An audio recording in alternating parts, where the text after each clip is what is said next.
Hey y'all, it's Amanda, and today we're out on the front porch, and I'm not quite ready to completely turn my front porch into Halloween yet. But truthfully, I'm getting pretty close at this point. And every year around this time, I start looking at this space and I'm thinking about what I want to do differently.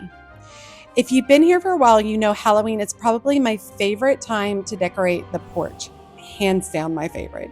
We've done lots of pumpkins and gourds and vines and branches and lights and all of those slightly overgrown witchy cottage things that make it feel like the garden has taken over the house. And this year, I want to lean even more into that. So while I add some simple fall color to these front porch containers, I thought we could start planning this year's Halloween porch. We can talk about some of my favorite things I've done in the past and look around the garden for inspiration items that we can bring onto the porch for decor. Okay, one thing I'm definitely not doing is ripping everything out. If something still looks good, it's gonna stay at this point. And I used to, when I really started this channel, I used to rip out all the plants out of containers all of the time. Over the years, I understand how expensive that is. And I just feel like if the plants are still doing well, especially at this time of the year, they deserve to stay. So I really just want to start making a few changes that start moving this design towards more fall. So I'm going to be removing a lot of the spring and summer elements and then adding some new plants with bright color. So that means removing one tired annual like these begonias and then adding in some of this amazing dark colored Coleus to really start punching up the color scheme. Now I'm going to be keeping this pretty simple. I'm going to remove some of the annuals that just aren't looking as great. I'm going to replenish the pots with some fertilizer and I'm going to add in some of these new fall colored textures. Keeping it simple, keeping it focused, and really just shifting these in the color scheme that I'm looking for this fall.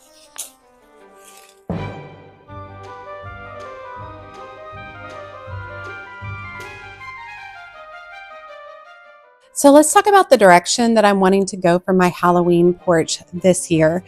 This year, I really want the porch to feel like an extension of the garden. Less stuff that I bought specifically because it said Halloween on it, and more things that look like they could have been gathered by somebody wandering through the woods behind an old cottage.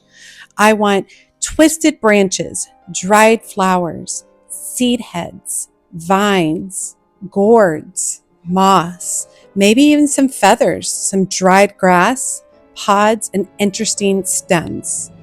And luckily, if you have a garden, you probably already have a surprising amount of Halloween decor growing outside. Something that's dried and brown isn't necessarily garden waste anymore. Now I'm looking at it and I'm thinking, can I put that in my garden? And if you're like me and you're living through these triple degree temperatures where everything is dying in the garden, you have more than enough to choose from.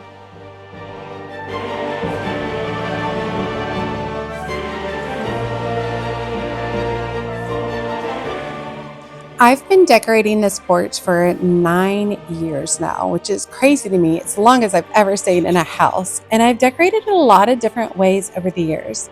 And when I look back at them, I can definitely see how the style has evolved.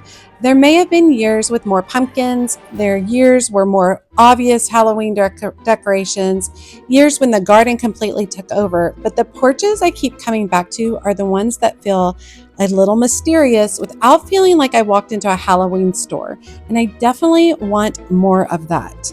I want it to feel witchy, but more like someone who lives in a cottage at the edge of the woods and spends a suspicious amount of time collecting plants, which frankly isn't that far off from my real life. So this year's porch is going to build on that witchy cottage vibe, but I want to push more natural elements further along this year.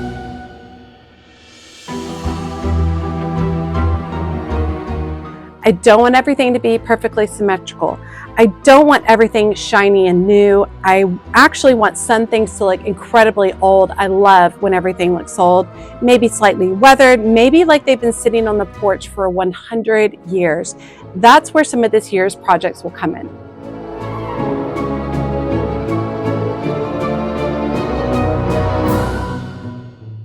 Okay, so I've had some of these dried gourds for a while and they're starting to look a little rough, but instead of getting rid of them, I want to refinish them. The imperfections are actually part of what makes them work for this particular style. I don't necessarily want perfect orange pumpkin. I want gourds that are aged, earthy, mottled, antique, and slightly strange looking. Real gourds already have shapes that no plastic Halloween decoration can compete with. They're weird and Halloween needs weird. So I'm looking at experimenting with these with stains, paint washes, and waxes, and particularly other finishes along the way. Basically, I want it to look like I've had them for years to come. And it was really fun kind of doing research, looking at all the different possibilities of different techniques that I can do with these. So I'm really excited to share how I go about refinishing these for this beautiful front porch.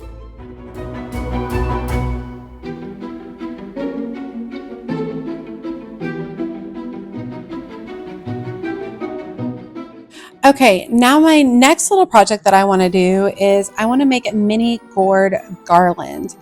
Just something that I can put on one really large brick wall that I have on the side. Like I said though, I want it to look like a witch who basically just gathered a bunch of stuff out of her garden and hung it up. And that's really the goal.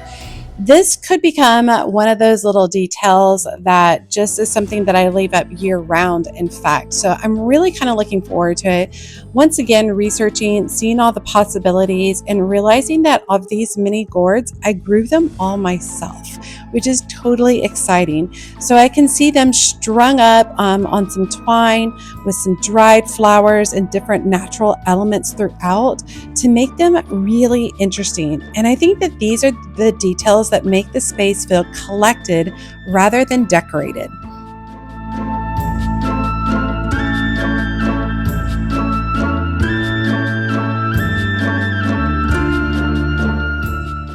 Now, project number 3 is directly above us. It is my Virginia creeper, and the Virginia creeper growing across the ceiling of the porch already gives you something that you couldn't really recreate with store-bought decorations. So this year, I'm really wanting to play that up. This may be my favorite part of the entire porch because I didn't actually decorate it. The garden did. So for Halloween, I want to weave tiny lights through the Virginia creeper. Not big, bright Christmas lights, something subtle. Little points of warm light disappearing among the vines. Almost like you're looking through the vines and you can see little sparkling starlight throughout. During the day, you mostly see the greenery and vines, but at night, the ceiling starts glowing. I want it to feel absolutely magical, like there are tiny lights hiding in this completely overgrown canopy. And as the Virginia creeper starts changing color for the fall, I think it's going to get even better. Now, I do anticipate that this particular aspect of the design will stay up year round. So I'm really going to be focusing on getting some lights that are color changing so I can adapt the lights for whatever season or color scheme I'm going for.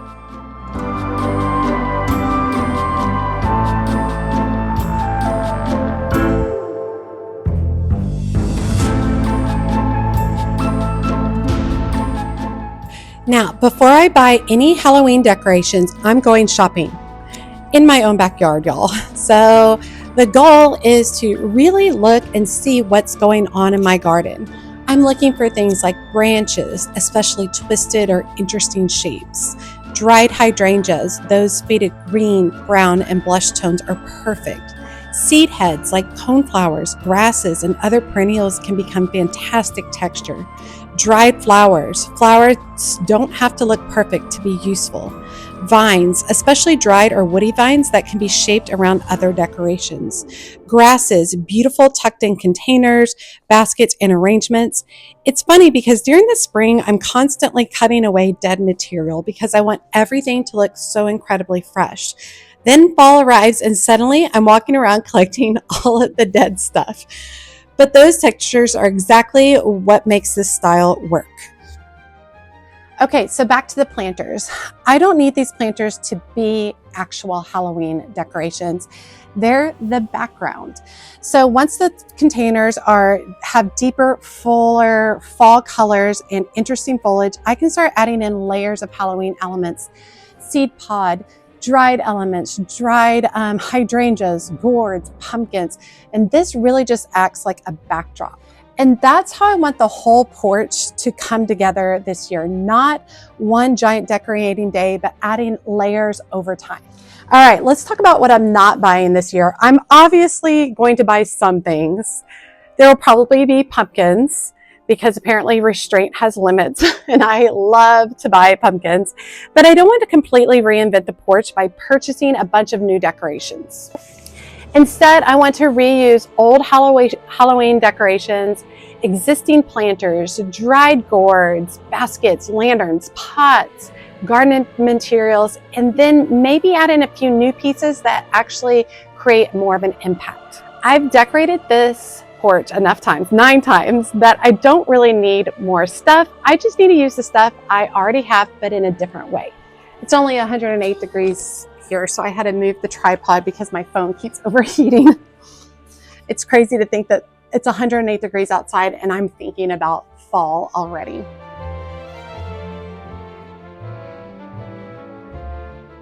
Now, one of the things I really want to focus on is thinking about how the porch looks at nighttime. Because it's Halloween, it should be better at night in some ways. Now, the Virginia creeper will play a big part of that, having lights all on this under ceiling portion. I think will be very cool. The goal is to have changing colored lights, so if I can have a purple or orange hue, that would be amazing. But I also want pockets of lights lower down and throughout, possibly lanterns, battery operated candles, lights hidden behind plants, tiny lights among branches, and illuminated gourds, perhaps. I don't want everything to be lit everywhere. Like, I don't want lighting everywhere. I actually think some of the shadows are just as important. Some areas should disappear. Some things should only be partially visible. And that's what makes the porch feel more atmospheric. I think the phrase that I'm using for myself this year for decorating this porch is the garden is taking over. Not perfectly manicured fall decor, not 20 identical pumpkins lined up on the steps, more like vines creeping overhead, branches coming out of containers, gourds tucked everywhere, dried flowers hanging, plants spilling over pots, and lights disappearing into foliage. I want you to wonder where the garden ends and where the Halloween decorating begins. I want to look like it developed over time, years and years of time, where technically I guess it did. Now, this is what I really wanted to accomplish today, adding some fall tones to these containers. Nothing dramatic. I didn't completely redo them. I just took what was already there and started moving it towards fall. And I think that that's a big change for me this year. I usually decorate all within a couple of days. And I'm thinking that that's just too much and it takes away a lot of the enjoyment. I would like to do it a little bit at a time. It's better for me as a person. It's better for the weather. It's better for my budget. And I just think it allows me to enjoy the process more. And I think that something as simple as working on these containers is a really good reminder that we don't have to completely change our gardens every season. That's not required. You don't have to do that. Sometimes a few plants and a slight shift in color are more than enough to create the vibe that you're looking for. And now these can become part of the Halloween porch moving forward. Okay, but what is coming up next? So doing this inspiration video is kind of new for me. I usually just decorate it and call it a day and put that video out. I wanted to share more of my process in case that's something you are interested in. So this is really just step one. Over the next few weeks, I want to refinish the old dried gourds. I want to make a gourd garland. I want to gather more natural materials from the garden, start layering in pumpkins and gourds, work dried flowers and branches into the displays, add lights throughout the Virginia creeper, which is like my main priority. I'm so excited. Add subtle lighting throughout the porch, bring back some favorite Halloween pieces from previous years, and see what other slightly strange ideas occur to me along the way.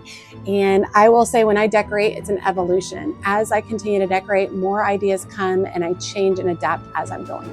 One of the things I love about decorating this porch every year is that I don't really want it to look exactly the same. And those of you who've been following for a while, you know I adapt and change every year. The garden isn't the same. The Virginia creeper has grown. The plants are different. I have different things to harvest and dry. And I have all of these pieces from previous years that have gotten a little older and more weathered. And honestly, that makes them look better and lends them to more of my aesthetic.